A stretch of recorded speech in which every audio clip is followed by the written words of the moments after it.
F1 isn't just selling hoodies. It is selling the absolute pinnacle of human engineering. When you build a commercial funnel primarily out of pop music, the engineering becomes secondary. You were trying to turn a grueling, months-long, multi-continent world championship into a Super Bowl halftime show. But the halftime show is exactly the right blueprint, though. Wait, really? You think so? Absolutely.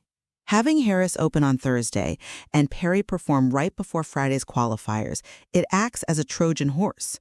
You lure in this massive, younger demographic with We Found Love, but once they are inside the gates, you expose them to the raw, visceral reality of a 200-mile-per-hour hairpin turn. I see what you're saying, but It builds an audience for that 4 a.m. Pacific Time Saturday race that honestly never would have set their alarm otherwise. right, but a Trojan horse only works if the people inside the walls actually care about the battle once it starts.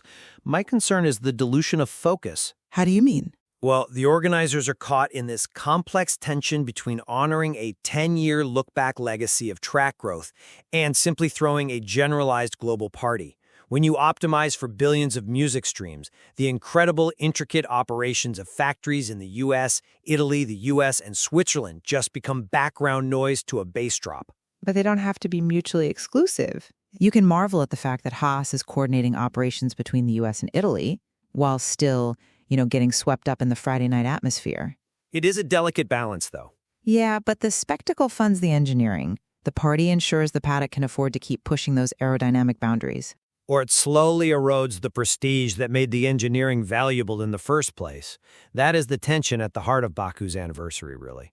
We are debating whether F1 is an expanding global entertainment brand or fundamentally an elite engineering competition. Exactly. And we'll leave it to the listeners to decide which vision of the sport holds more weight as the grid lines up in Azerbaijan.